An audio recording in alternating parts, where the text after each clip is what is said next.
তুমি বানু জুলেখাকে নোংরা বললে? খোদার কসম, যদি অনুমতি থাকতো তাহলে তোমাকে আঘাতে জর্জরিত করে আনুগত্য প্রকাশ করাতাম, কিন্তু কি করব, বানু জুলেখা এতে বাধা সৃষ্টি করে। তিনি ভালো করেই জানেন যে ইউজারশিপ আনুগত্য প্রকাশ করার মতো নয়। সে দেখতে কেমন ছিল, লম্বায় কতখানি ছিল, তার বয়স কত ছিল? দীর্ঘদেহী ছিল, আর বয়স তো 30-32 হবে। দেখতে নিশ্চয় সুদর্শন ছিল। তার নাম কি ছিল? তার নাম তো ইউসুফ ছিল, তাই না? তার নাম সওয়াল করেছিলাম, কিন্তু বলল যে নাম বলতে অপারগ সে। তার সৌন্দর্য খুব একটা লম্বা চুলার দাড়ির কারণে ঠিক বোঝাই যাচ্ছিল না। এত শক্তভাবে নিও না, তুমি তো ভুল কোনো পথে মশগুল হওনি। আমার খোদাবন্ত এখানে উপস্থিত ছিলেন, আর আমি ইরানুসকে বললাম আমেন হতেব যেন আমাকে নাজাত দেন। যদি আমেন হতেব জানে যে তুমি গুনাহ করনি এবং তোমার নাজাতের পদক্ষেপ নেয়, তাতে তো কোনো দোষ নেই, তাই না? যে আমি অন্যদেরকে আমার খোদার তুষ্টির জন্য আশাবাদী করছি, আর সেই আমি কিনা অন্যের সাহায্য চাচ্ছি, এটা দোষ নয়। আমি তো তার থেকে গাফেল হলাম। আমি তাকে ভুলে গেলাম। তুমি শুধু চেয়েছো যে বাদশাহ তোমার হাল হকিকত সম্পর্কে গাফেল না হোক। তুমি গুনাহগার নও। যখন আমার খোদাবন্ধ নিজেই আমার কাছে হাজির, আমার কাছে নাজির, তখন কি দরকার ছিল অন্যের মনোযোগ চাওয়া? আমি খোদাবন্ধের কাছে হাত জোর করে ক্ষমা চাইছি। আমি ভুল করেছি, আমি ভুল করেছি।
এক খোদা ভিন্ন অন্য কারো কাছে প্রার্থনা করো না। যা কিছু চাও শুধু তার কাছে চাও। একমাত্র প্রত্যক্ষদর্শী এবং সকল ক্ষেত্রে যার উপস্থিতি, তিনি হচ্ছেন উনি। যদি সঙ্গী চাও তাহলে তিনি হচ্ছেন তোমাদের সঙ্গী, তোমাদের অভিভাবক। যদি সংরক্ষক ও প্রহরী চাও তাহলে তিনি তোমাদের তত্ত্বাবধায়ক। যদি নিয়ামত দানকারী চাও তবে তিনি তোমাদের নিয়ামত দানকারী এবং পরওয়ারদিগার। এবং যদি উপদেশ ও নসিহত চাও তবে তিনি তোমাদের উপদেশ দাতা ও উত্তরাধিকারী। যা কিছুই মাখলুকাতের কাছে অন্বেষণ করো তার সবকিছুই একজনের কাছে রক্ষিত। আফসোস, খোদা ভিন্ন যদি অন্য কারো কাছে হস্ত উত্তোলন করো তাহলে অগণিত মাখলুকাত অপমানিত হবে। যদি কাল বা পরশু কিয়ামতের দিন খোদাবন্ধ ইনসাফ সহ জাহের হন তাহলে তো অসংখ্য পর্দা ছিন্ন ভিন্ন হয়ে যাবে। যদি তিনি ইনসাফ সহকারে সৃষ্টির দিকে নজর দেন, যদি কিয়ামতের দিন খোদা তাআলা মুসলিমের আর্তনাদ শোনেন, তাহলে অসংখ্য গুনাহগার আমির ওমরা পাপী তাপী বন্দী হয়ে যাবে। অতএব আখিরাতের সফরের জন্য রসদ সঞ্চয় করো এবং কাল কিয়ামতের জন্য নিজেদের আমলকে সংশোধন করে নাও। ফায়েকের মতো সবাই সফরের জন্য প্রস্তুত হও, কেননা সকলকে এই পথেই যেতে হবে।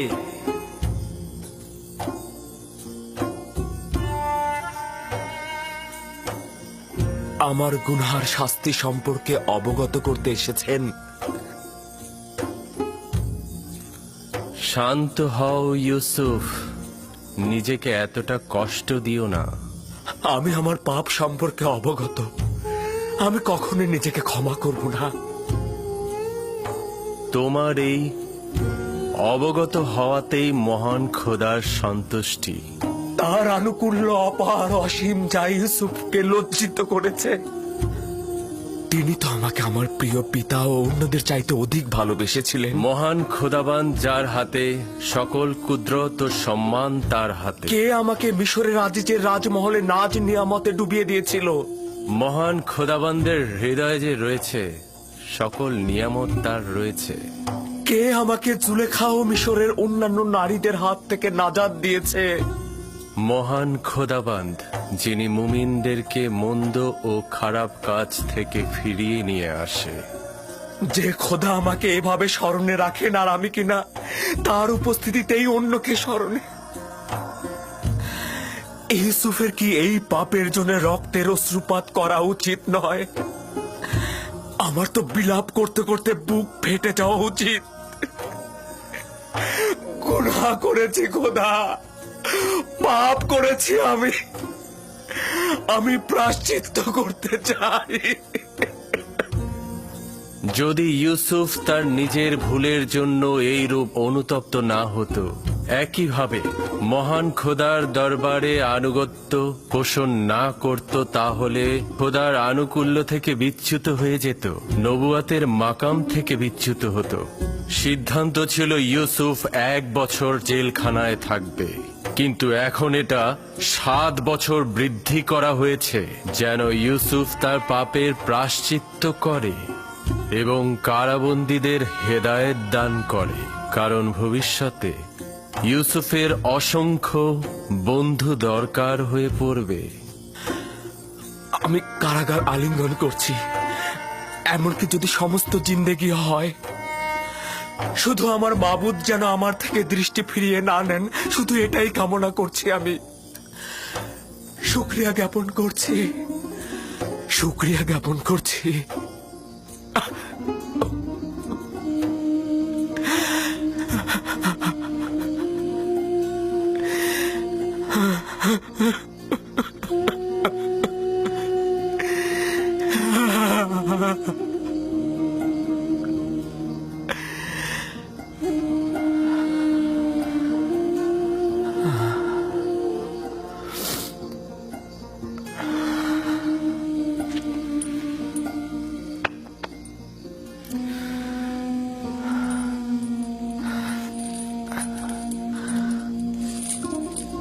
আমি দুঃখিত, তোমাদের ঘুমের ব্যাঘাত ঘটালাম। সব সময় একটাই দোয়া করবে, খোদা তাআলা যেমন আমাদেরকে ঈমান দান করেছেন তেমনি তা যেন ফিরিয়ে না নেন। সব সময় বলবে, হে পরওয়ারদিগার, আমাকে হেদায়েতের পর আমার অন্তরকে ধ্বংস ও অন্ধকারে নিক্ষেপ করো না।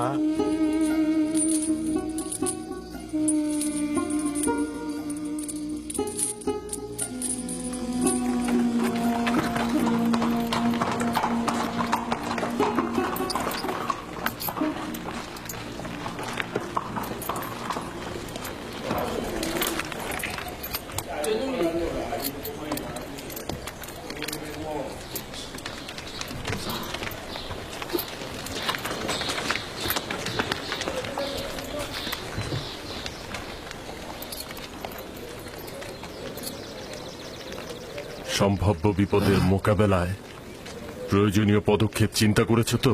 জি আলী জনাব, সিপাহী ও গোলামগণ সশস্ত্র অবস্থায় আছে, আর আমাদের কিছু লোক সাধারণ মানুষের সাথে মিশে আছে। তারা শুধু আদেশের অপেক্ষায় আছে। চেষ্টা করবে নিজেকে সংযত রাখতে, বেহুদা রাগারাগি একদম করবে না।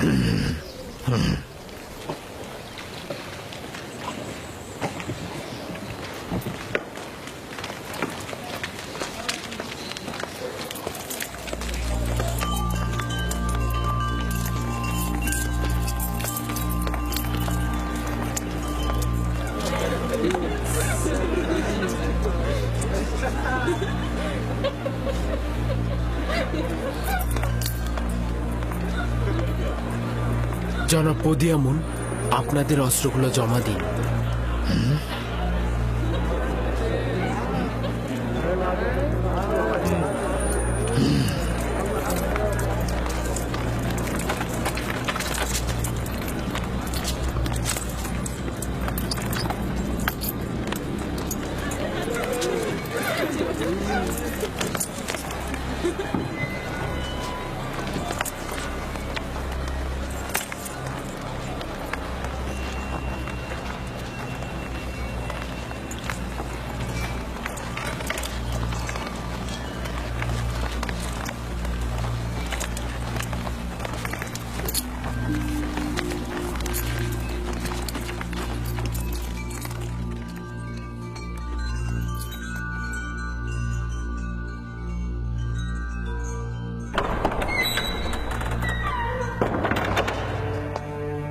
মিশর দেশের মহান বাদশাহ মহান খোদা তৃতীয় আমের হতে প্রবেশ করছেন।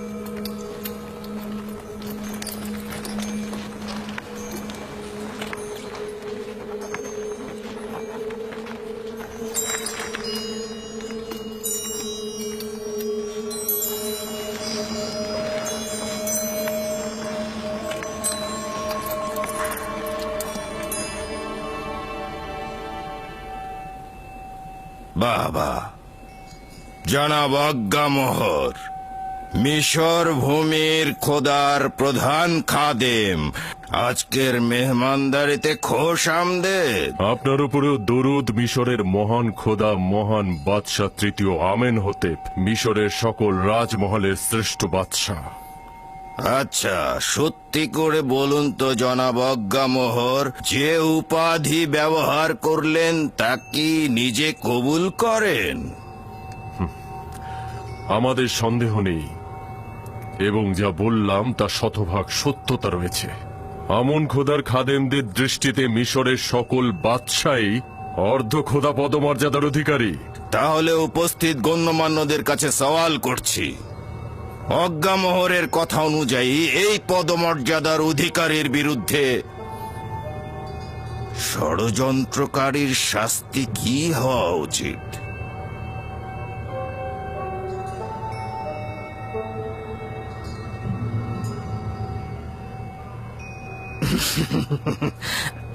আমার মনে হচ্ছে মহান বাদশাহ, কিছু বদলোকের কুপরামর্শে জনাব অজ্ঞামোহরের প্রতি আপনি সন্দেহ পোষণ করছেন। কিন্তু আপনি নিশ্চিত থাকবেন মহামান্য বাদশাহ, মন্দ কথা বলার লোক আমাদের সাথে আপনার সম্পর্কের কোনরূপ ক্ষতি করতে পারবে না, যতই চেষ্টা করুক না কেন।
আজ মিশরের সম্ভ্রান্ত ও অভিজাত সম্প্রদায়ের সম্মুখে একটি নাটক মঞ্চায়ন হবে, যার মূল বীর অভিনেতাগণ হলেন জনাব আজ্ঞামোহর, পদিয়ামুন, আপুপিস ও ইরানুস।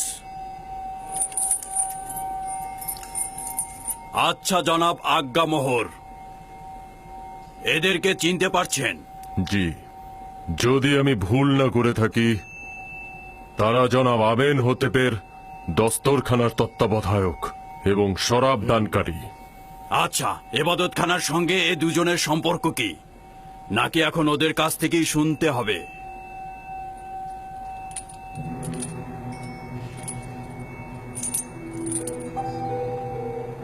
তাদের সঙ্গে আমাদের সম্পর্ক হলো তারা আমুনের অনুসারী।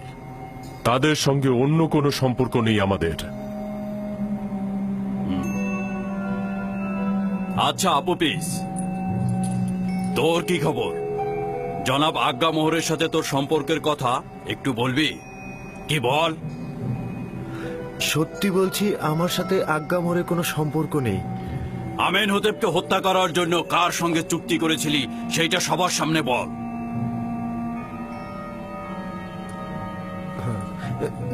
না না না, আমার তো তার সাথে কোনো চুক্তি হয়নি। কিন্তু তুই জেলখানার প্রতিনিধির সম্মুখে স্বীকার করেছিস যে আজ্ঞামোহর তোকে হাজারো স্বর্ণরৌপ্য দিয়েছে এবং তুই বাদশার পেয়ালায় বিষ ঢেলে দিয়েছিস। তোর স্বীকারোক্তি দেওয়ার সময় কয়েকজন জেলখানায় হাজির ছিল। না না, অস্বীকার করব না। তখন আমি জানের মায়ায় বাঁচার জন্য অস্বীকার করেছি। মহামান্য বাদশার জান কতলের ব্যাপারে কি বলবি? কেন এই কাজ করেছিলি? এই ঘটনার সঙ্গে জনাব আজ্ঞামোহরে কোনো সম্পর্ক নেই। আমি যখন খাদ্য তত্ত্বাবধায়ক ছিলাম তখন জনাব বাদশাহ আমার উপরে রাগান্বিত হয়েছিলেন আর আমি ভয় পেয়েছিলাম। ভেবেছিলাম বাদশাহ আমার জান কতল করে ফেলবেন, সেই কারণেই আমি এটা করেছি। জানো তো, কেউ যদি বাদশাকে হত্যার চেষ্টা করে তাহলে তার শাস্তি মৃত্যু। এটা উত্তম নয় কি? তোমরা আসল পরিকল্পনাকারীর নামটা বলে দাও আর সেই শাস্তি পাক।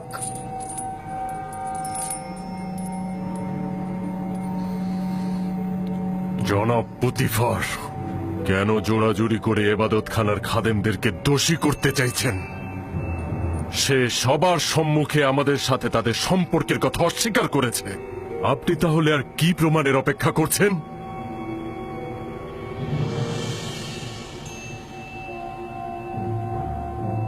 আপনি এখনই উত্তেজিত হবেন না জনাব, কারণ নাটক এখনো বাকি রয়েছে।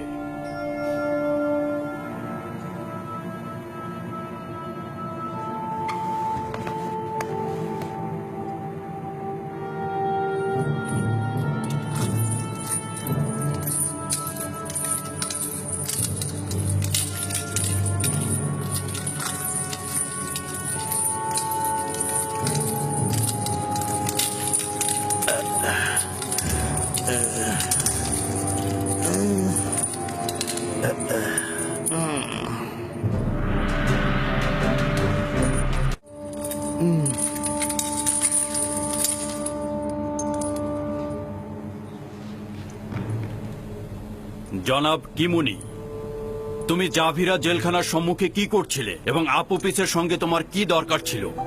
কোনো দরকার ছিল না জানাবে মালিক। আপুপিসের স্ত্রী আর সন্তানেরা আমার কাছে এসে কান্নাকাটি করছিল, তাই ভাবলাম একটু খুঁজে দেখি। সকল জায়গায় খুঁজতে খুঁজতে যখন জাভিরা কারাগারের সামনে গেলাম, আপনার সৈন্যরা আমাকে গ্রেপ্তার করলো। কিন্তু আপুবিস তো জেলখানায় স্বীকারোক্তি দিয়েছে সে তোমার মাধ্যমে জনাব আজ্ঞামোহরের কাছে গিয়েছিল এবং সেখান থেকে হত্যার নির্দেশ পেয়েছে। আঘাতের দ্বারা স্বীকারোক্তি, এর কি কোনো মূল্য আছে জনাব হরেনহোভ?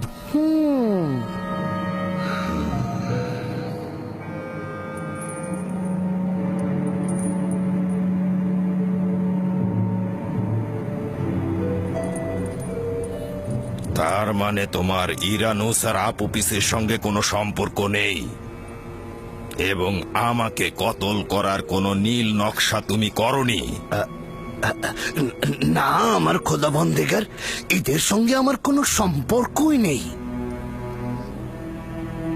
এবং তুই আপুপিস কিমনি এবং অজ্ঞামোহরের সঙ্গে কোনো সম্পর্ক করিসনি?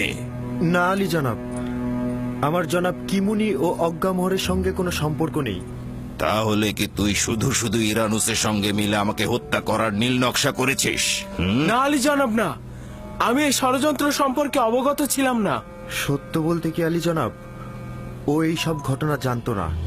এই সকল ঘটনা আমি নিজেই করেছি। আমি ওর কাছ থেকে সাহায্য চেয়েছিলাম, কিন্তু ও আমাকে সাহায্য করেনি। ও আপনাকে জানিয়ে দিয়েছে।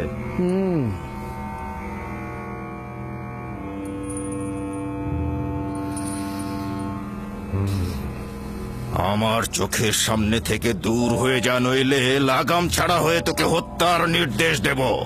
সুস্বাদু খানা পিনা গ্রহণ করুন এবং চলে যান। আবারও যদি কোনো ষড়যন্ত্র হয় তাহলে তাকে আমনও রক্ষা করতে পারবে না। চলে যান।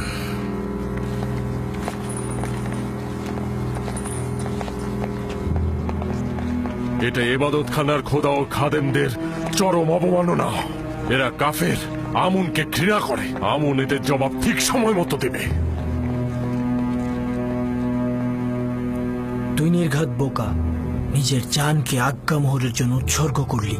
যদি হাকিকত বলতি তাহলে এখান থেকে নাজাত পেতি। আমি নিজের জানকে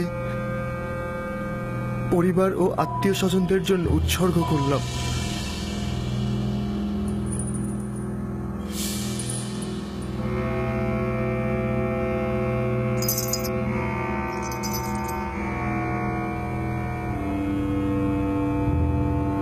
ইরানুস আজাদ পেল, কিন্তু তুই আপুপিস, শাস্তি স্বরূপ আগামীকাল তুই ফাঁসির দড়িতে ঝুলবি। এটা অন্যের জন্য শিক্ষা। আর খাদেম কিমনি, তুমি আপাতত চলে যাও, কিন্তু মনে রেখো তোমাদের ইবাদত খানার পাপ অতি শীঘ্রই উন্মোচিত হবে। তখন তোমরাও আপুপিসের মতো ফাঁসিতে ঝুলবে। নিয়ে যাও।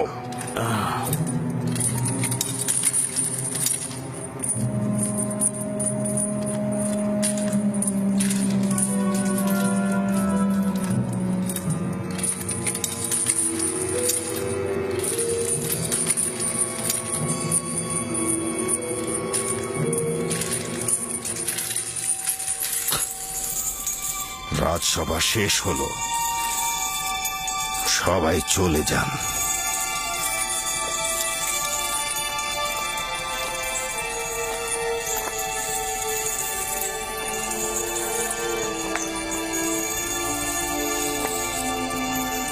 নাটক, দুর্দান্ত একটি নাটক মঞ্চস্থ হলো, আর সবাই দাঁড়িয়ে দাঁড়িয়ে আমেন হোতেবকে অপমানিত হতে দেখলো।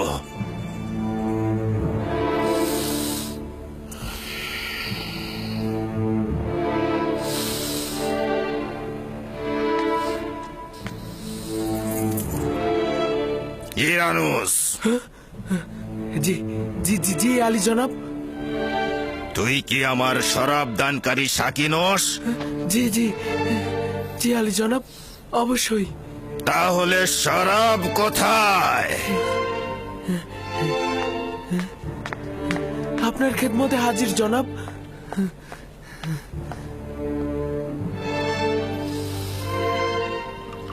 আজ রাতের এই কেলেঙ্কারির দায়ভার তোমার, জনাব পুতিফার। মিশরের প্রধান সেনাপতি শুধুমাত্র তাড়াহুড়ার কারণে একটা সুস্পষ্ট বিষয়কে প্রমাণ করতে পারল না।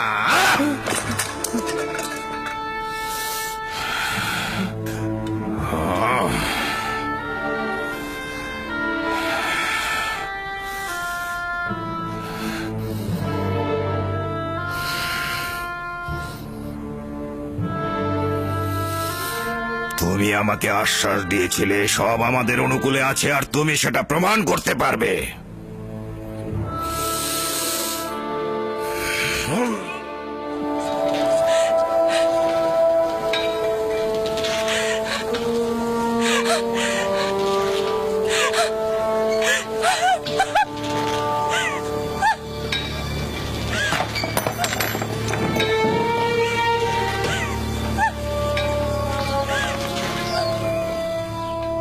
আপুপিস মহামান্য বাদশাহ তৃতীয় আমেন হোতেবের খানসামা। খেয়ানতের পাপের ফলে এবং মিশরের দুশ্মনদের সাথে যোগ সাজসে মহামান্য বাদশাহ ও তার সহধর্মিনী ও পুত্র সন্তানের জান কতলের পাপ প্রমাণিত হওয়ায় ফাঁসির রশিতে ঝুলিয়ে শাস্তি প্রদান করা হলো। তার দেহ ফাঁসির কাষ্ঠে ঝুলবে যতক্ষণ না পর্যন্ত সে মারা যায়, এবং তার দেহ পাখিদের খাবার হবে। তাকে কখনোই কোনোভাবেই পশ্চিমের কবরস্থানে দাফন করা হবে না, এবং সেখানে চিরন্তন অমরত্বের জিন্দেগি লাভ করতে পারবে না। কখনোই তাকে মমি করা হবে না, এবং সব সময়ের জন্য ধ্বংস হয়ে যাবে সে। কোনো ধরনের বাধাই আমার একাত্মবাদী খোদার নিকট পৌঁছাতে বাধা সৃষ্টি করতে পারবে না। আমি আর তোমাদের ভ্রান্ত আইনের মধ্যে নেই। আমুন খোদা থেকে অতিষ্ঠ হয়ে গেছি আমি। আপুপিস, তোর মুখ বন্ধ কর, কাফের বেঈমান। একাত্মবাদী খোদার কাছে চাইছি, সে আমাকে কুদরত দান করুক। এই কঠিন মৃত্যুকে যেন আমি সহ্য করতে পারি।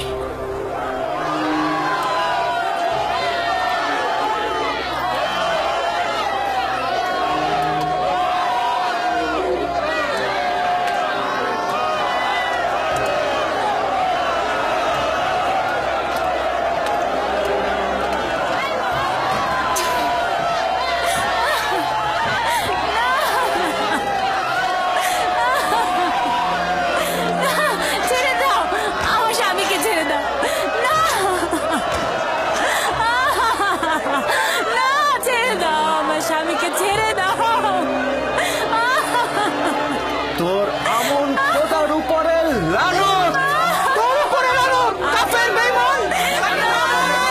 অজ্ঞামোহর আর ইবাদত খানার খাদেমদের উপরে লানত, লানত তোদের উপর। আমেন হতে পুতিফার। তোর অধিকার আছে, তোর জায়গায় অন্য কারো ফাঁসিতে ঝোলা উচিত ছিল।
হায় আফসোস, যদি ফুরসত থাকতো তবে একাত্মবাদী খোদার সাথে তোমাকে পরিচয় করিয়ে দিতাম।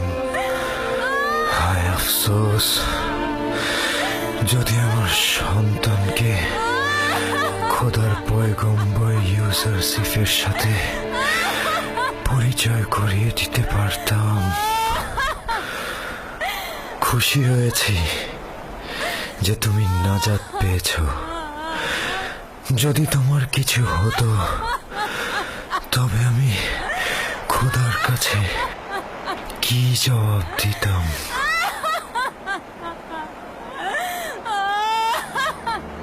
তাকে দেখে মনে হচ্ছে সে হাসছে।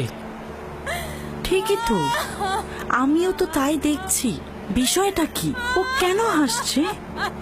আমার মনে হয় সে বিশ্বাস করছে মৃত্যুর পরে সে সর্বোত্তম জায়গা পাবে।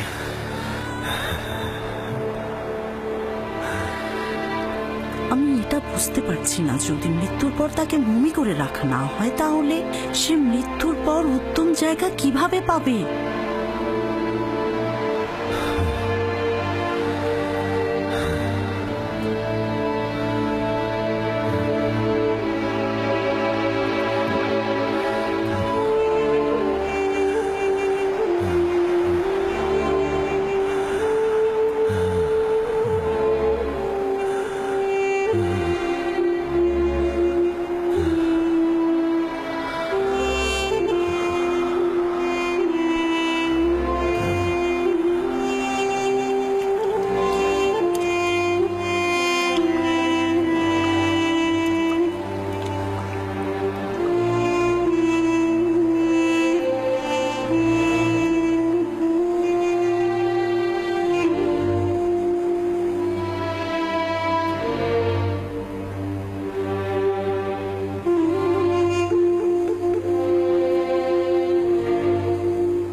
একদিন সত্য ঘটনা ফাঁস হবে এবং আসল নায়ক ফাঁসির কাষ্ঠে ঝুলবে।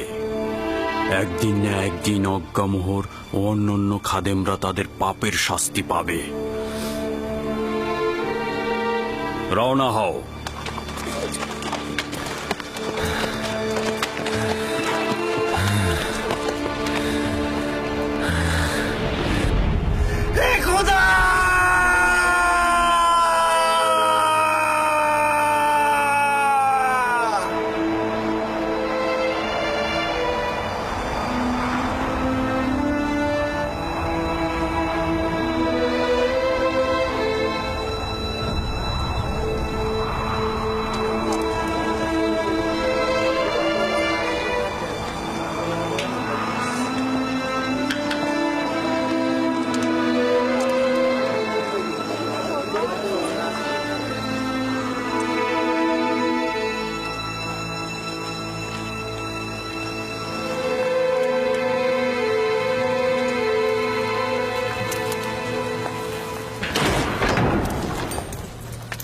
ইউজারশিপ কোথায়?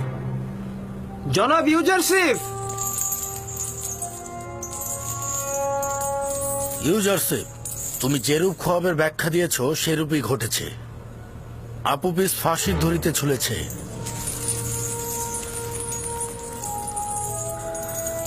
জানতাম। সকাল থেকে এখন পর্যন্ত তো আমি তার জন্যই দোয়া করছি, খোদা তাআলা যেন তাকে ক্ষমা করেন। ইরানুস আজাদ পেয়েছে এবং আমেনহোতেবের রাজমহলে সে পূর্বের পেশায় ফিরে গেছে। খোয়াবের এরকম সূক্ষ্ম ব্যাখ্যা কি করে সম্ভব হয়? ব্যাখ্যা বা পূর্বকথন নিজের অনুমান ও ধারণা মাত্র। ইরানুস ও আপুপিসের স্বপ্নের ব্যাখ্যা, হাকিকত ও বাতেন স্বয়ং খোদা তাআলা আমার কাছে প্রকাশ করেছে, নিজে থেকে কিছু বলিনি।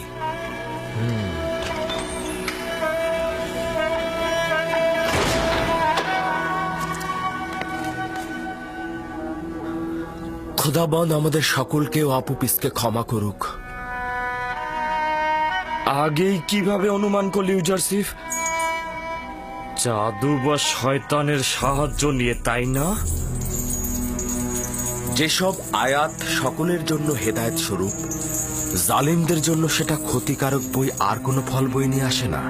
জালিম তুই নিজে, জাদুকর ও মন্ত্রজ্ঞানী।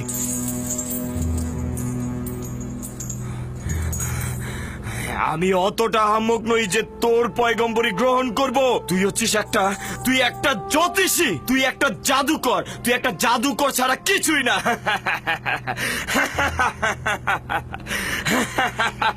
তো নতুন জাদুকর, কি খবর আপনার?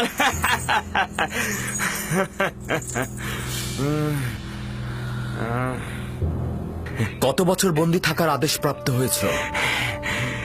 কিয়ামত। চাবিরা ভুলে যাওয়া গৃহ, অত সহজে এখান থেকে কেউ নাজাত পায় না। শোনো নিনিফার, তুমি খুব দ্রুত এই কারাগার থেকে আজাদ পাবে। কি বললে? আশা করছি কারাগার থেকে তোমার এই আজাদি তোমাকে শয়তানের বন্ধনী থেকে মুক্ত করতে সাহায্য করবে। তোমরা শুনেছ ও কি বলল? আশা করছি ইউজারশিপের এই কথার হাকিকত যেন না হয় এবং তুই কিয়ামত পর্যন্ত কারাগারে থাকবি। যদি এই ভবিষ্যৎবাণীর ক্ষুদ্রতম অংশ ফলে যায় তবে তোর প্রতি ঈমান আনবো, আর যদি না হয় তবে ভাববো তুই শুধুমাত্র একজন জাদুকর ও জ্যোতিষ। মৃত ব্যক্তিগণ শুনতে পান না।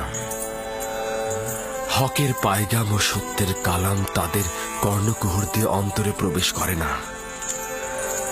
আর কখনো যদি হকের আওয়াজ শুনতেও পায়, হয় তাকে অস্বীকার করবে, নয়তোবা মিথ্যা প্রমাণ করতে একেবারে উঠে পড়ে লাগবে। এসো আপুপিসের আত্মার মাগফিরাত কামনা করে খোদাবন্দের কাছে দোয়া করি। হে পরওয়ারদিগার, আপুপিসের রূহকে অফুরন্ত রহমত প্রদান করো, তাকে ক্ষমা করো, তাকে মাফ করে দাও।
কি দেখছি আমি? আপুপিস তো স্বপ্নে এই দৃশ্যটাই দেখেছিল। ইউজারশিপও বলেছিল তুমি এইভাবেই মারা যাবে। তোমরা কেউ কিছু করছো না কেন? আমার স্বামীকে খেয়ে ফেলছে। তোমরা ওকে নিচে নামিয়ে আনো। দূরে সরে যাও, দূরে সরে যাও বলছি। আনছো না কেন? কেন আনছো না? কেন তাকে মুক্তি দিচ্ছ না? আদেশ রয়েছে যে সে ফাঁসির দড়িতে ঝুলবে। আনছো না। সরে যাও, দূরে সরে যাও বলছি। নামিয়ে আনো।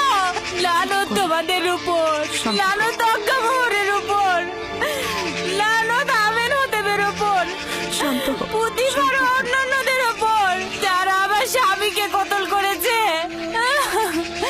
আমার স্বামী আপুপিসকে আমার কাছ থেকে নিয়ে গেছে। শান্ত হও তুমি। যে ঘটনা ঘটেছে তাতে আমাদের হাত নেই, কিচ্ছু করার নেই।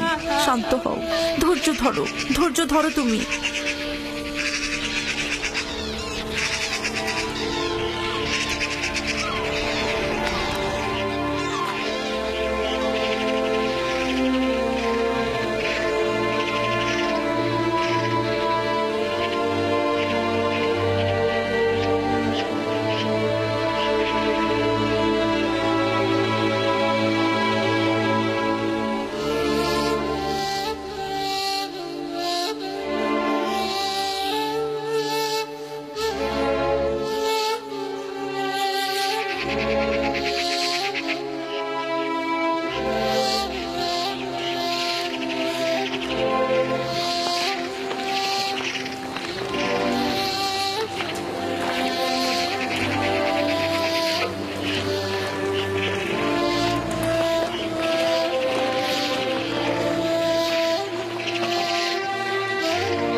নিনিফার কোপ্তা, তুমি আজাদ হয়েছ।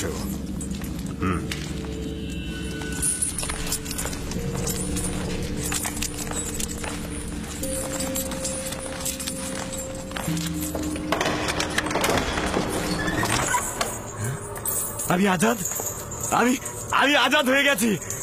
আমি আজাদ, আমি আজাদ হয়ে গেছি। আমি আজাদ হয়ে গেছি। ইউজারশিপ, তুমি মিশরের সবচেয়ে বড় জাদুকর। তুমি সবচাইতে বড় জ্যোতিষী। তুমি জাদুকর। তুমি 12 বছর আগে চুরি, নানা রকম কুকীর্তির কারণে কারাগারে বন্দী হয়েছিলে। কিয়ামত পর্যন্ত তোমার জেলে বন্দী থাকা উচিত ছিল, কিন্তু আমুনের খাদেমগণ তোমার মুক্তির জন্য তাগাদ দিয়েছেন। তারা ধারণা করেছেন যে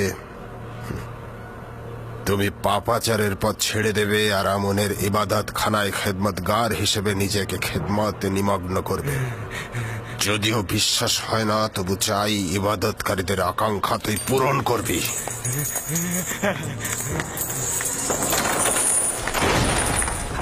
আবারও ইউজারসিফের কথা সত্যি হলো।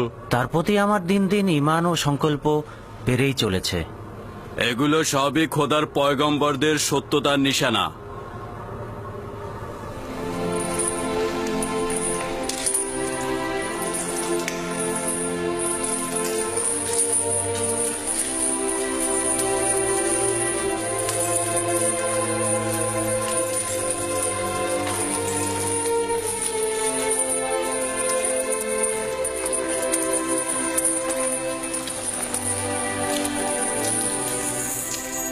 হে খোদার নবী, আমাদেরকে ওয়াজ নসিহত করবেন না? কখনো কখনো আম্বিয়া একরাম কিছু মানুষও হেদায়েত প্রদানে সক্ষম হন না। যদি কোনো জীবিত মানুষ সত্যকে উপলব্ধি করতে না পারে, তাহলে সে মৃত। তখন সে সত্যকে উপহাস করবে, তখন সেই প্রমাণিত সত্যকেই সে মিথ্যায় রূপান্তরিত করবে।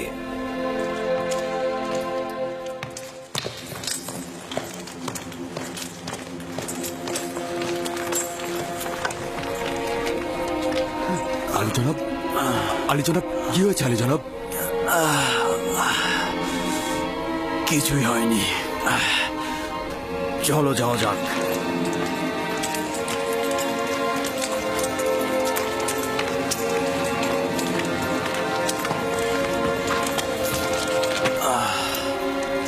চলো রওনা হও।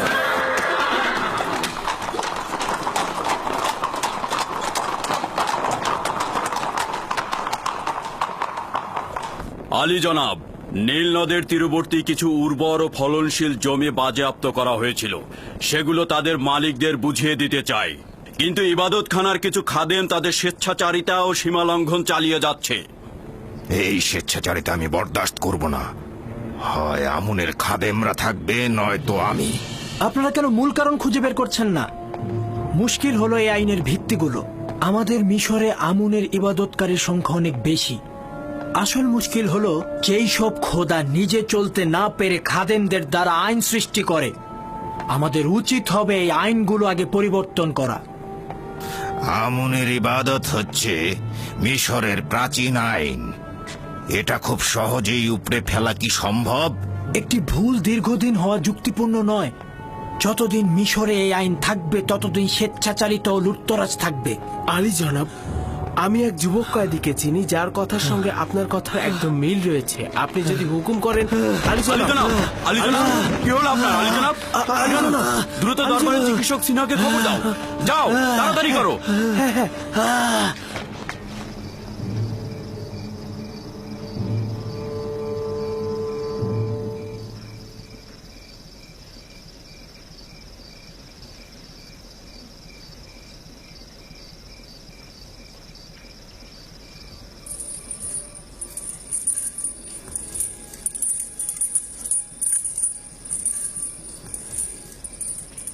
ইরানুসের উচিত ছিল এই সময়ের মধ্যে আপনার পয়গাম মিশরের বাদশা আমেন হতেবকে দেওয়া, কিন্তু খবর তো এলো না। সে হয়তো ভুলেই গেছে। এই গুরুত্বপূর্ণ বিষয়টা ইরানুস এত তাড়াতাড়ি ভুলে যাবে? আমরা সব কাজ আঞ্জামের ক্ষমতা প্রাপ্ত নই। সম্ভাবনা আছে তিনি হয়তো বলার অনুমতি দেননি। বুঝতে পারছি না কে সেই, যিনি চান না ইউসুফ তাকে ব্যতীত অন্য কাউকে আশ্রয় গ্রহণ করুক। সেই, যিনি আত্মমর্যাদাপূর্ণ বান্দা ব্যতীত কারো কাছে আনুগত্য পোষণ করেন না। আর তিনি হয়তো ইরানুসকে ভুলে যাবার মন্ত্র দিয়ে দিয়েছেন।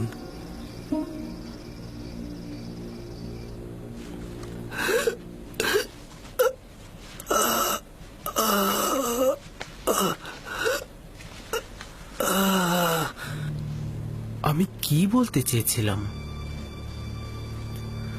আমি কার বিষয়ে কথা বলতে চেয়েছিলাম? রাজকুমার অসুস্থ হওয়াতে সবকিছু ভুলে গেলাম।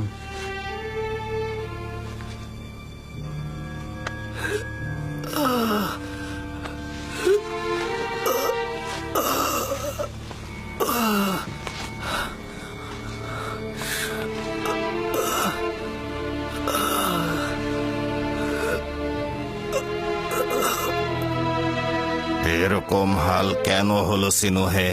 তুমি তো মিশরের ও আমার রাজমহলের প্রধান চিকিৎসক, কেন আমেন হতেবের জওয়ানের চিকিৎসা হচ্ছে না?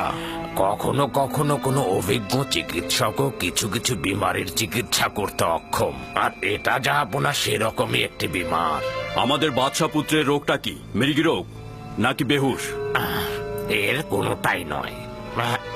আমার কাছে এই দুই রোগেরই ঔষধ আছে, কিন্তু আমি তো শাহজাদার রোগ নির্ণয় করতেই অক্ষম। তাহলে এখন কি করবে? তার বিমারির তো একটা উপায় বের করতে হবে। আমি তো জাহাপনা আপ্রাণ চেষ্টা করেই যাব, যতক্ষণ পর্যন্ত না আমাদের শাহজাদার রোগ নির্ণয় করতে পারছি। আমার মনে হয় আমুনের খাদেমগণই এ রোগের চিকিৎসা করতে পারবে। আমার চিকিৎসার জন্য কোনো জাদুকরের দরকার নেই। লানত তাদেরকে যারা পেট পূজা ও লুটতরাজ ছাড়া কিছুই বুঝে না, ওই সকল খোদা ও তার খাদেমদের উপর। তোমার উচিত না ইবাদত খানার খাদেমগণকে নিয়ে কোনো কটূক্তি করা। বন্ধ করো বানু, এমন কাউকে আমার দরবারে স্থান দেব না যারা আমুন ও তার খাদেমদের সাহায্য করে। যাও।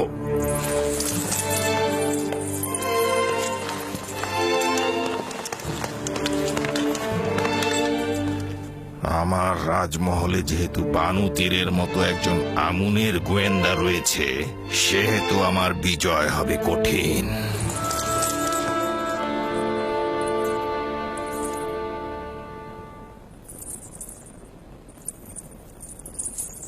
হে মহান আমুন, তোমাকে ছাড়া আমার আর কোনো আশা নেই। কেন আমাকে সাহায্য করছো না? আমি কি তোমার দরবারে প্রয়োজনীয় জিনিসপত্র হাদিয়া স্বরূপ দেইনি? স্বর্ণ মুদ্রা সহ অসংখ্য প্রয়োজনীয় জিনিসপত্র দেইনি? তোমাকে সাজাতে মূল্যবান অলংকার ও পোশাক পরিচ্ছদ দিয়েছি, তাহলে কেন সাহায্য করছো না? যদি তুমি বান্দাদের চাহিদা পূরণ করতে না পারো, তাহলে কেন আমরা তোমার ইবাদত করব? কেন তোমার সামনে মাথা নত করব? কার কাছে হাত পাতবো? কিন্তু আমার বানু, আপনি হচ্ছেন আমুনের সহধর্মিনী এবং তার ইলাহিদের একজন। কিভাবে আশা করেন আমুন আপনাকে ইশক করতে সাহায্য করবে? কোনোদিনই করবে না। থামো বলছি।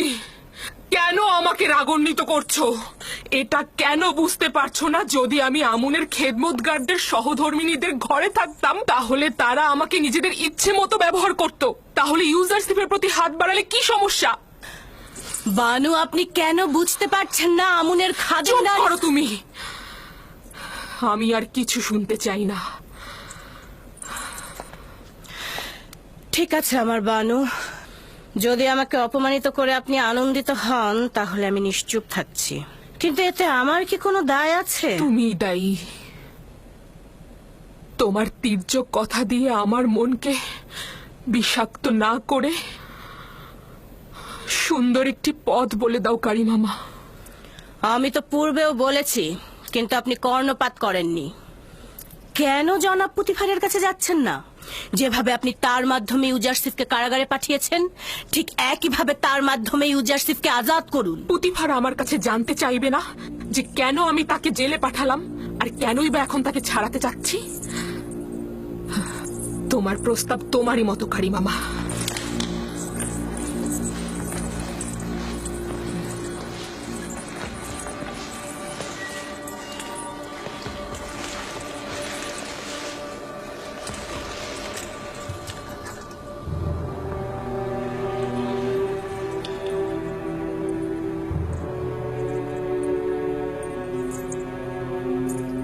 কারিমামা। জি আমার বানু।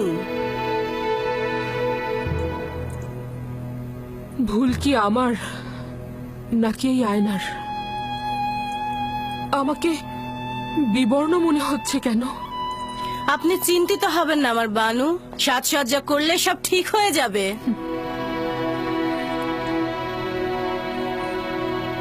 আমি মলিন হয়ে গিয়েছি।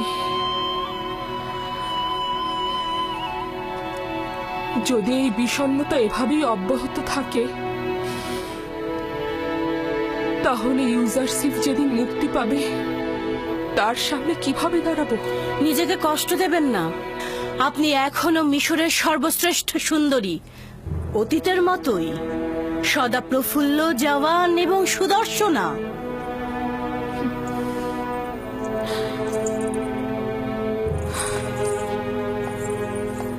আমি পারবো না এই বিরহ সহ্য করতে।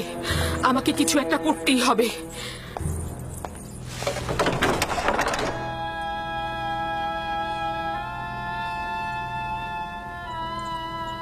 ইউজারশিপ কি করে তালা ভেঙে ফেললো? এমনকি আমি দেখলাম সে এই দরজা স্পর্শও করেনি।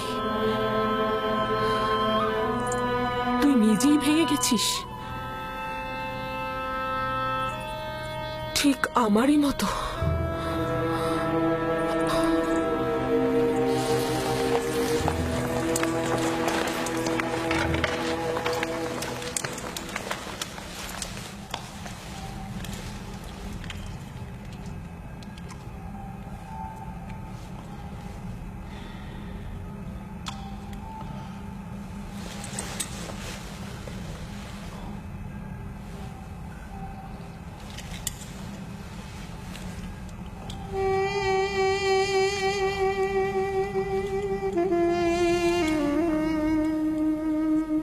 তোমার মনে আছে একে অপরকে দুজন কত ভালোবাসতো? এটা কি জিন্দেগি? পশ্চিমের মৃত ব্যক্তিদের দুনিয়াও এর চেয়ে অধিক আনন্দের। বানু তার নিজের কামনা বাসনার জন্য এই গৃহকে নির্জীব করে ফেলেছে।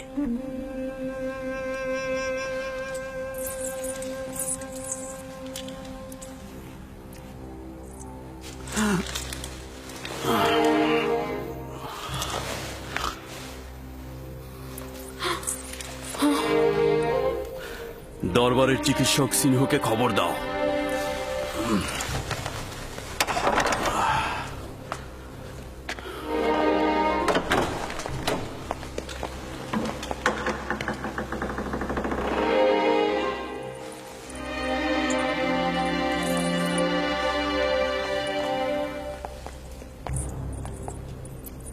আলী জনাব পুতিফারের হাল হাকিকত ভালো মনে হচ্ছে। দেখেছি আমি। আমার কিছুই করার নেই। তার চিকিৎসক দরকার, আমাকে নয়। আমাকে দেখে তার অবস্থা আরো খারাপ হচ্ছে।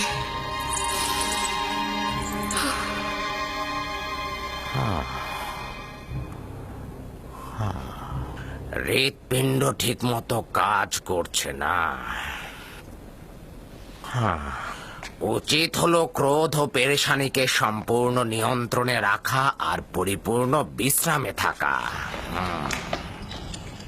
আমি কিছু ঔষধ আপনার জন্য প্রস্তুত করেছি, প্রতিদিন নিয়ম মতো খাবেন।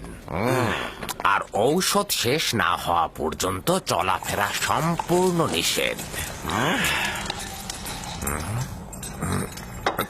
কি করছেন আলী জনাব? আপনার অবস্থা খুবই খারাপ, আপনার বিশ্রাম দরকার। মিশরের শ্রেষ্ঠ চিকিৎসক সিনহুর কথায় বিশ্বাস থাকা সত্ত্বেও বিশ্রাম নিতে পারছি না। চলাফেরা আপনার জন্য বিপজ্জনক। মিশরের অর্থমন্ত্রী দিনরাত আমাকে তালাশ করে যাচ্ছে, কিন্তু তোমাকে কথা দিচ্ছি ফিরে এসে তোমার উপদেশ অক্ষরে অক্ষরে পালন করব। শুনুন, আমি কিন্তু বাদশাহ আমেনহোতেপকে বললে আপনার সমস্ত কাজ কেড়ে নেব। আমি চিকিৎসার দায়ভার গ্রহণ করব না আলী জনাব।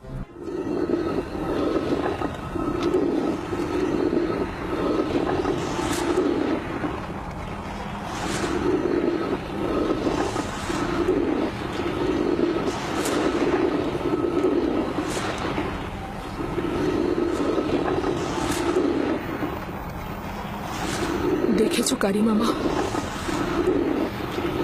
জাতাকলটা গমগুলোকে কিভাবে পিষে দিচ্ছে। সময়ও ঠিক এভাবেই মানুষকে পিষে দেয়।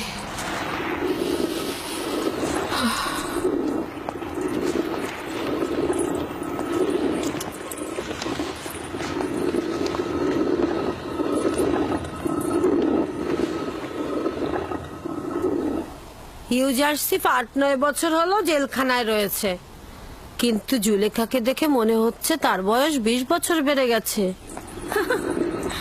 নিজের কাছে নিজেই অপরাধী। ইউজারশিপকে জেলখানায় পাঠিয়ে এখন নিজে নিজেই কেমন কষ্ট পাচ্ছে।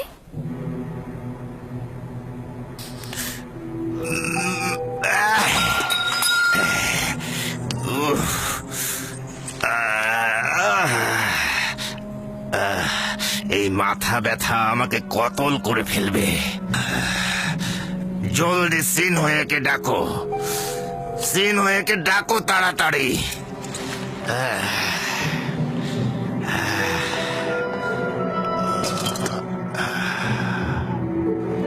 যাও।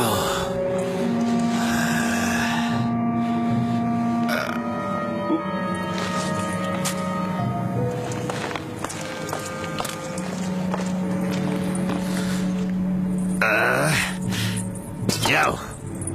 আপনি অতিরিক্ত পান করছেন আলী জনাব। আপনার মাথা ব্যথা বিমারির মূল কারণ এই শরাব। আমার একমাত্র আরামের ঔষধ এটাই। যদি এটা আমাকে ডুবিয়ে না রাখতো তাহলে আমি অনেককেই কতল করে ফেলতাম। মিশরের মহামান্য বাদশাহ জনাব আমেন হতেব দীর্ঘজীবী হোক। ইরানুস, এক গ্লাস পানি নিয়ে এসো, আলী জনাবকে ঔষধ খাওয়াতে হবে।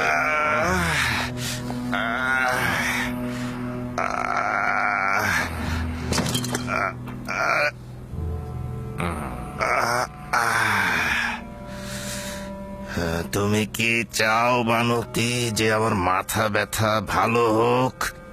যদি তাই চাও তাহলে কেন মাথা ব্যথার কারণ ফাঁস করছো না? আপনার মাথা ব্যথার মূল কারণ অতিরিক্ত শরাব পান। এটা কিন্তু আমি আগেই বলেছিলাম বানু, কিন্তু মিশরের মহান বাদশাহ আমার কথা বিন্দু মাত্র কর্ণপাতই করেন না। আমার একমাত্র ঔষধ হচ্ছে শরাব, আর শরাবই পারে আমাকে প্রশান্তি দিতে।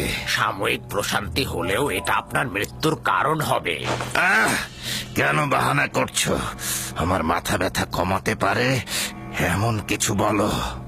আলী জনাব, আমাকে মাফ করবেন। যদি আপনি শরাব ত্যাগ না করেন তাহলে আমি বাধ্য হব আপনার অস্ত্রোপচার করতে আর মাথার থেকে মগজের পোকাগুলো বের করে নিয়ে আসতে। যে পোকাগুলো আমার মগজ খাচ্ছে এবং আমাকে কষ্ট দিচ্ছে সেগুলো হলো আমুনের ইবাদতখানার খাদেম, এবং যতদিন পর্যন্ত না তাদের খতম করছি আমি সুস্থ হব না, আমি সুস্থ হব না। আর অস্ত্রোপচারও করব না, কারণ মগজে অস্ত্রোপচার মানে জীবিত থাকার সম্ভাবনা খুব কম। তাহলে শরাব ত্যাগ করুন। কি বললে এটা? শরাব ত্যাগ করব?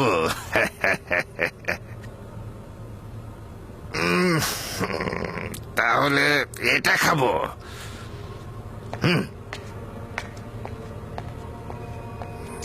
আজকের শরাবটা খুব ভালো বানিয়েছিস আনুস, কম পরিমাণ দিয়েছিস, কিন্তু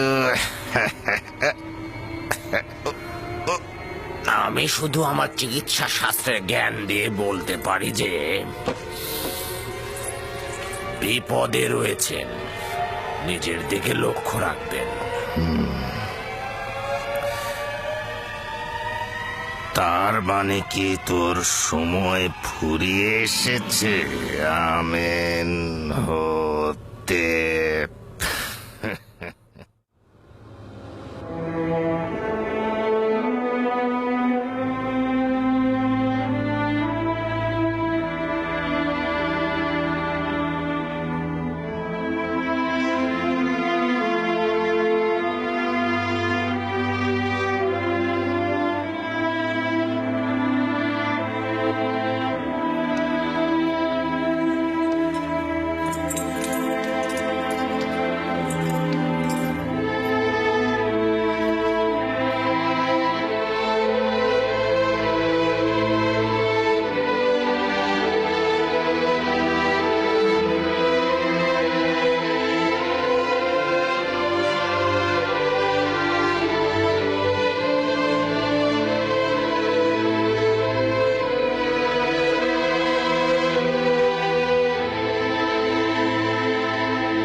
কি করছো ইউজারশিপ?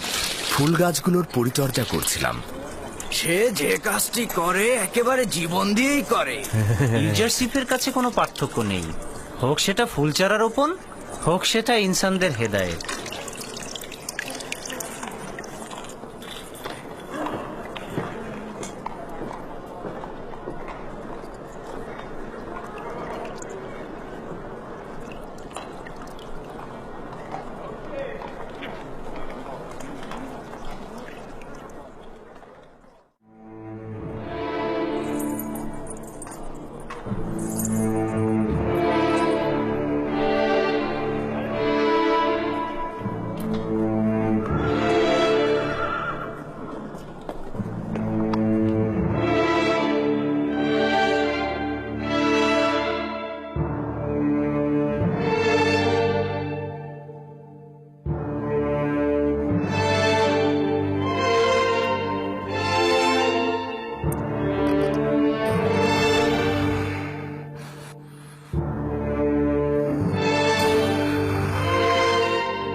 বাইরে, সকলে বাইরে যাও।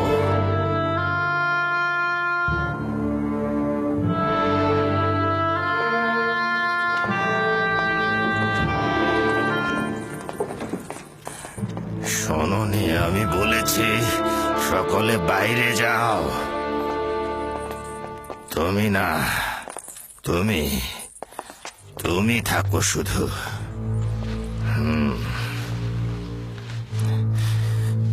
যা বলছি ভালো করে শুনবে। তোমার আম্মা জান আমুনের ভক্ত এবং খুবই গোড়া। সে রাষ্ট্রীয় কাজে কোনোভাবেই যেন হস্তক্ষেপ করতে না পারে।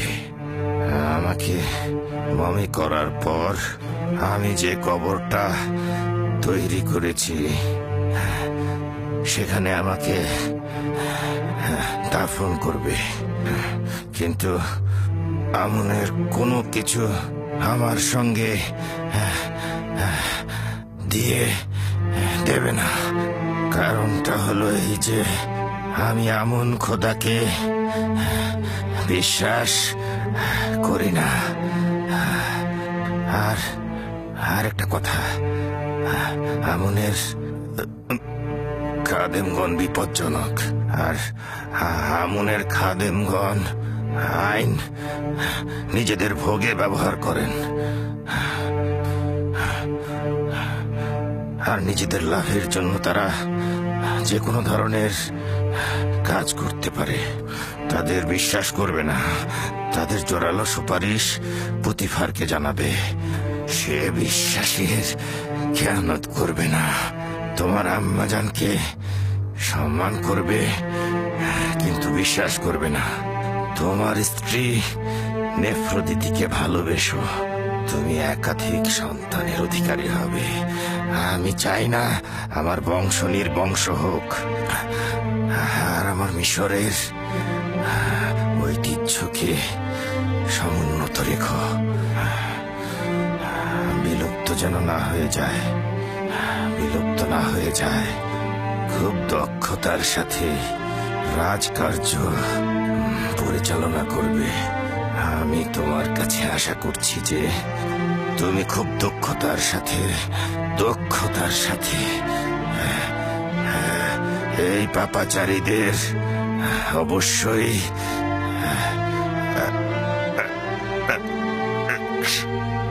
শাস্তি প্রদান করবে। খোদা হাফেজ।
আজে সালতানাতের সকল তাজিম অর্ধ নিমজ্জিত থাকিবে।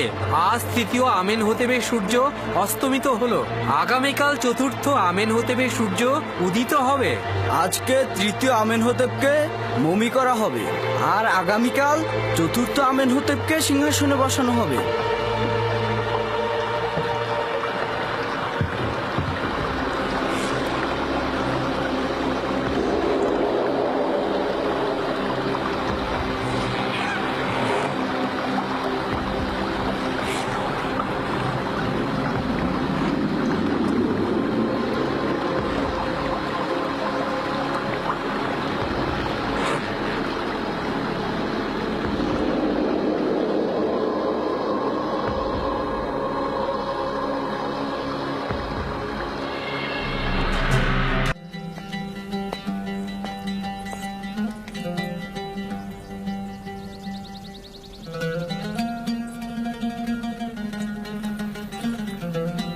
কাকে তাজিম করছো?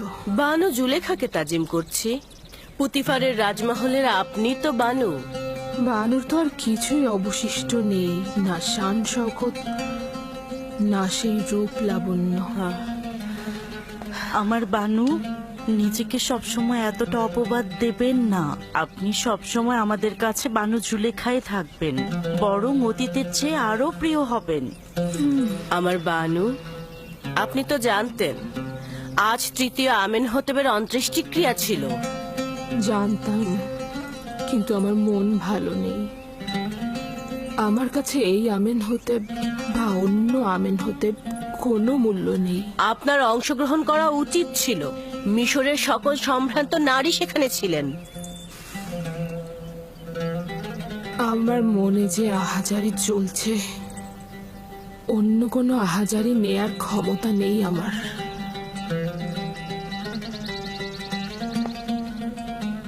তাহলে আগামীকালের জাসনের কি করবেন?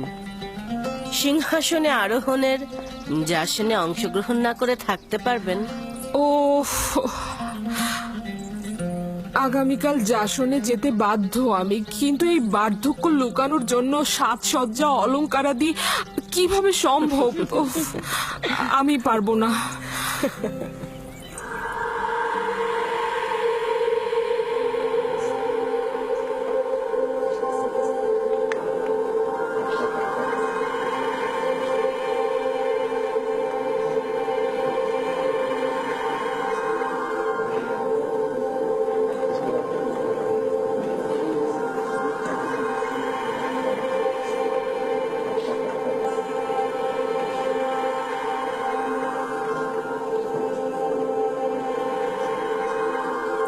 বাদশার সহধর্মিনী নিফারতিতি নাকি এখন মিশরের সর্বশ্রেষ্ঠ সুন্দর। হ্যাঁ, এখনই দেখতে পাবে, অসম্ভব সুন্দরী সে। নিফারতিতির কথা আমিও শুনেছি, সে কি জুলেখার চাইতেও সুন্দরী? জুলেখার একই অবস্থা হয়েছে, সে নিজেই নিজেকে এই অবস্থায় ফেলেছে।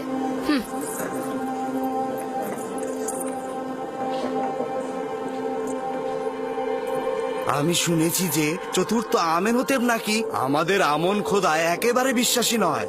যদি বিশ্বাসী নাই হয় তবে কি করে অজ্ঞামোহর তার মাথায় মুকুট পরায়? এটা একটা আনুষ্ঠানিকতা, কোনো উপায় নেই। প্রাচীনকাল থেকেই প্রধান খাদেম আর আজিজে মিশর বাদশার মাথায় মুকুট পরিয়ে থাকেন। আমার বিশ্বাস যে চতুর্থ আমেনহতেবের হুকুমতকালে মিশরে অনেক উন্নতি হবে। তার আমুন এবং ইবাদতখানার খাদেমদের প্রতি বিন্দুমাত্র বিশ্বাস নেই, আর সেটাই তার জন্য কাল হয়ে দাঁড়াবে।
হে পবিত্র নীল নদ অববাহিকার প্রভু, হে প্রাচীন মিশরের গৌরব ও ঐতিহ্যদাতার প্রভু, হে মহান খোদা আমুনের অংশীদার, মিশরের সাধারণ জনগণকে কুদরত দানকারী, নীলনদকে বশ্যতা ও সুফল দানকারী, মিশরকে উচ্চ মর্যাদায় আসীনকারী এবং মজবুত ভিত্তি প্রদানকারী চতুর্থ আমেন হোতেপ, আমাদের জওয়ান বাদশাকে সকল ফেরাউনের কুদরত এবং শস্য শ্যামল পবিত্র নীলনদ সহ মিশরের উচ্চ মর্যাদা ও সকল কিছুর উপরে তার আনুকূল্য প্রদান করুন এবং তার শক্তি বৃদ্ধি করুন। তাকে দুশমনদের মোকাবেলা করতে এবং মিশরকে উন্নতির শিখরে পৌঁছে দিতে তাকে হেদায়েত দান করুন এবং যোগ্য শাসক হিসেবে তাকে প্রতিষ্ঠিত করুন। একই সাথে তাকে আমুন খোদার প্রতি আনুগত্য আনতে সহযোগিতা করুন।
সাবাস, সাবাস ইসমত। এই বাড়িটি নির্মাণে তুমি তোমার দারুণ দক্ষতা দেখিয়েছ। আমি পূর্বেও বাড়িঘর নির্মাণকারী ছিলাম, মিশরে অনেক বাড়িঘর তৈরি করেছি। আমরা কিন্তু সবাই তোমারই মতো। আমরা নিজেদের মতো করে দুনিয়াটা তৈরি করি, তারপর সবকিছু ছেড়ে ছুড়ে চলে যাই।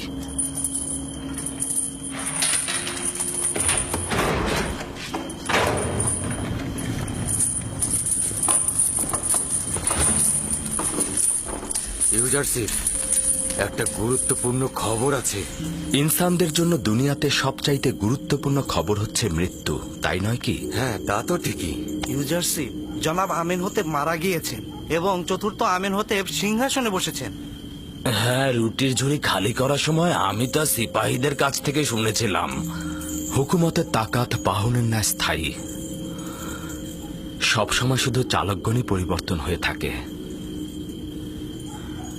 শুরুতে প্রথম আমেন হোতেপ, তারপর দ্বিতীয় আমেন হোতেপ, তারপর তৃতীয় আমেন হোতেপ, আর আজ চতুর্থ আমেন হোতেপ। আমি বাল্যকালে তাকে দেখেছি। ধারণা করছি সে অন্যদের চাইতে উপযুক্ত হবে। শুনেছ কি ইসমত? তৃতীয় আমেন হোতেপ ঘর বাড়ি ত্যাগ করে চলে গিয়েছেন।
রওনা হও।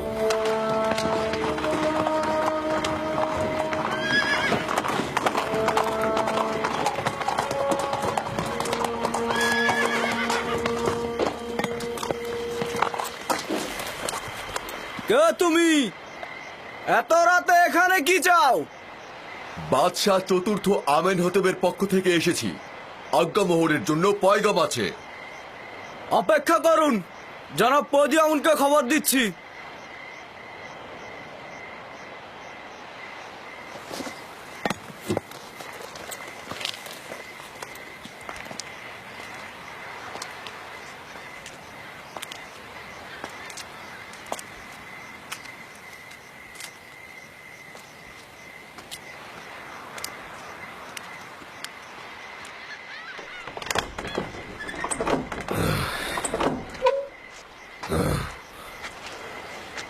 কি হয়েছে? এত রাতে এখানে কি চাও? মিশরের মহান বাদশাহ চতুর্থ আমেনহতেব খোয়াব দেখেছেন। আলী জনাব অজ্ঞামোহর সহ খোয়াব বিশ্লেষণকারীদের তলব করেছেন। ঠিক আছে, তুমি যাও, আমি এখনই অজ্ঞামোহরকে খবর দিচ্ছি।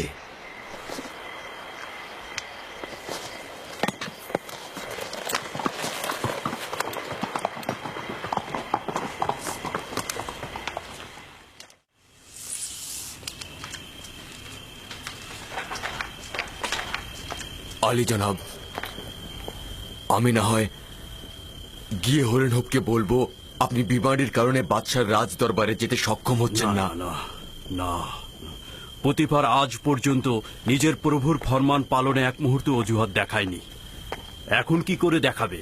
আর অসুস্থতা, এটা তো একটা নিছক বাহানা। বিষয়টা কি সেটাই বলো। জানি না, হরেনহব বলছিল গুরুত্বপূর্ণ তলব।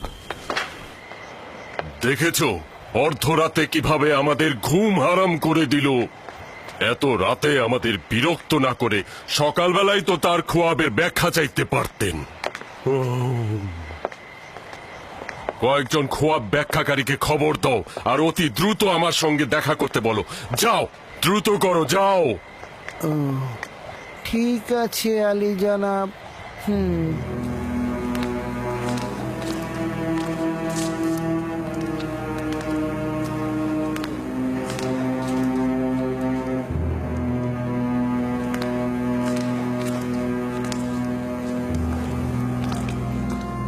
আলী জনাব পুতিফার এবং প্রধান খাদেম অজ্ঞামোহর প্রবেশের অনুমতি চাইছেন।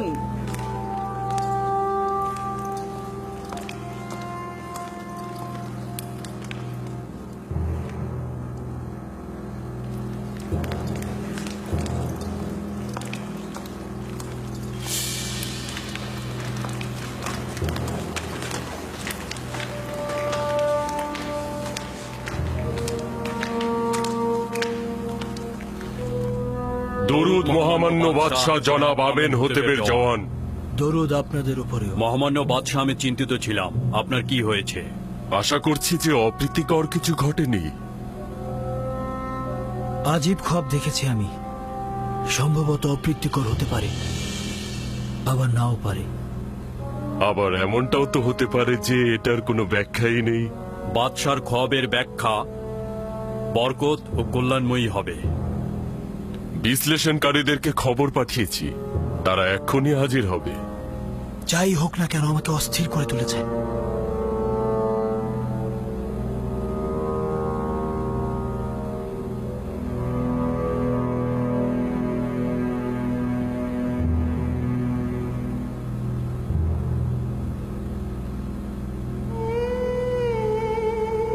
ইরানুস, তোমার খোয়াবের ব্যাখ্যা হচ্ছে এই যে 3 দিন পর তুমি তোমার পূর্ব পেশা ফিরে যাবে এবং আমেনহতেবের সাক্ষী হিসেবে সম্মান ও মর্যাদা পাবে।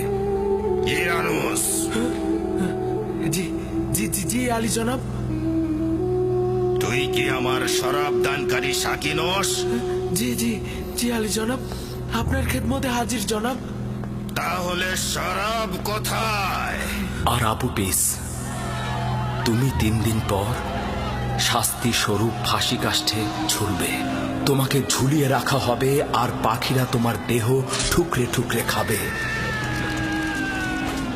ইউজারসিফ,